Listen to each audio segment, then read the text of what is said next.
कहने लगा कि मेरे पास पैसा आता है तो रुकता नहीं, बीवी के साथ लड़ाई रहती है, 3 बच्चे हो गए और यूँ महसूस होता है कि मेरे माल में बरकत नहीं है। और बहुत सारी बातें हुई।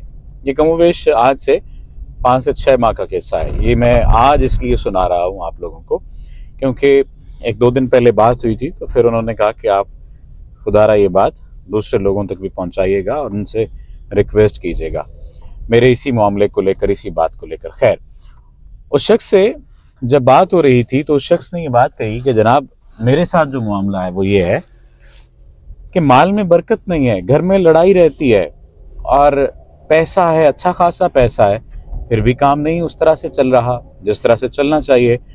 At the end of month मुझे कोई ना कोई ऐसी ज़रूरत आन घेरती है, गाड़ी का एक्सीडेंट हो गया, कोई और मसला हो गया, बच्चे को चोट लग गई, बीवी के साथ कोई मसला हो गया, मेरे साथ कोई मसला हो गया, कि मुझे या तो पैसे मांगना पड़ते हैं या अगर पैसे मांगना नहीं पड़ते तो हाथ बहुत तंग हो जाता।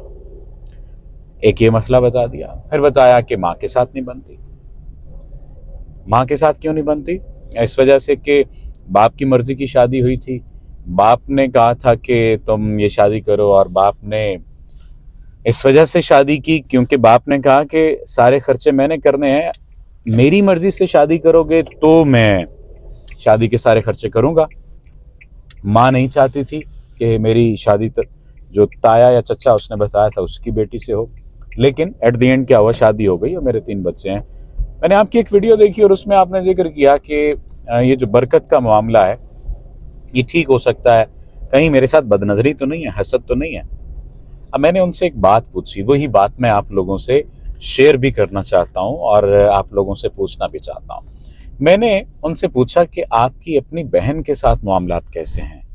वालदा का तो आपने बता दिया कि नहीं बनती, लेकिन वालदा तो आपको जल्द माफ़ कर देंगी, बहन के साथ मामलात कैसे हैं? क्योंकि मुझे ये लग रहा है कि बहन के साथ आपके मामलात ठीक नहीं है, कोई लड़ाई हुई है, कोई मामला, कोई मसला, कुछ ना कुछ ऐसा हुआ है और आपकी तरफ से शिद्दत की कोई बात की गई, उन्हें उनकी दिल आज़ारी की गई है, मुझे ऐसे लगता है। तो कहने लगे कि आपको कैसे पता हमारी बहन है? मैंने कहा कि मुझे नहीं पता, लेकिन मुझे ऐसे लगा कि बहन के साथ है, क्योंकि माँ के साथ आपने बताया तो उतनी शिद्दत के साथ नाराज़गी नहीं है माँ की, आपकी उनसे बात भी होती है। उन्होंने कहा बिल्कुल ऐसा है, बहन के साथ नाराज़गी है और हमारी गलती थी, मेरी गलती थी।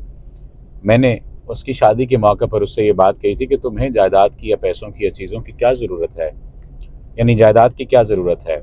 और मैं बाकायदा तौर पर लड़ा था उस वक्त, ज़ाहिर है कि मैं ज़हनी तौर पर इतना शौरी सतह पर नहीं था। अब मुझे एहसास होता है कि मैंने गलत किया, तो फिर मैंने कहा कि आपने उसका हक मारा या हक मारने की बात की या हक मारने की कोशिश की? तो कहने लगे कि हाँ, बदकिस्मती से ऐसा ही है। मैंने कहा इसके अलावा और बात बताइए, ये सिर्फ बात नहीं है, इसके अलावा भी कोई और बात है?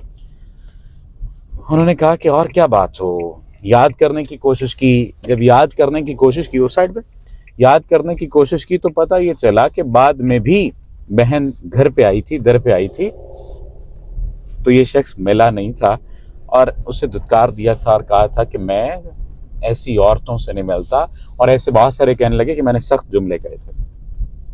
अब हुआ क्या? हुआ ये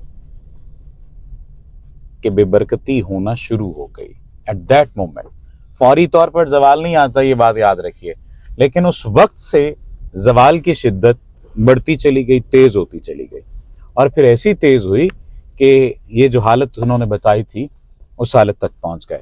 मैंने उनको हल ये बताया कि गैर मशरूत बहन से माफ़ी मांग लें, गैर मशरूत आप अपने मामलात को ठीक कर लें उनके साथ। उनकी बेटी होगी, अगर बेटी है तो बेटी के लिए कोई चीज़ लेकर जाएं, बेटे हैं तो उनके लिए कुछ लेकर जाएं, मामलात को ठीक कर लें, और साथ ही साथ कोशिश करें कि माँ के तलवों पर आप ऑलिव ऑयल की मालिश करें, आपके मामला ठीक हो जाएंगे। कहने लगे बाकी तो समझ आ गई, यही ऑलिव ऑयल की समझ नहीं आई। यार मैंने कहा इस बात को छोड़ें। उन्होंने किया। आज कमोबेश 5.5 माह बाद या 6 माह बाद 1-2 दिन पहले उनकी कॉल हुई, तो मुझे कहने लगे सर आपके लिए मैं सऊदीया से बहुत सारी चीज़ें लाया, मैं उम्रे पे गया हुआ था फैमिली के साथ, वो कहाँ भेजनी है? मैंने वजह पूछी, मैंने कहा आपकी तो चीज़ें पूरी नहीं होती थी। कहने लगे आपने जो 2 मामलात कहे थे, मैंने उन 2 मामलात को ठीक कर लिया, 1 से 1.5 माह के अंदर अंदर अल्लाह ने इतनी बरकत दे दी है कि मैं हैरान हो गया। मैं ज़ाहिर कि भूल गया चीज़ों को, मैं ये भी भूल गया कि किस वजह से ये सब हो रहा है। लेकिन बाद में मुझे जब याद आया, मैं एक जगह पर बैठा हुआ, आपकी वीडियो दोबारा मेरे सामने पॉपअप हुई, तो मैंने कहा कि आपका शुक्रिया अदा किया जाए। अब ये बात कहने और पूरी कहानी उन्होंने कहा कि आप भी बताइए लोगों को। बताने का मकसद आपको ये है कि बहनों के साथ मामलात को ठीक कर लें, माँ के साथ मामलात को ठीक कर लें, बेटियों के साथ मामलात को ठीक कर लें, आपकी ज़िंदगी में बरकत वापस आ जाएगी, बरकत मौजूद होती है। आपका बहुत शुक्रिया।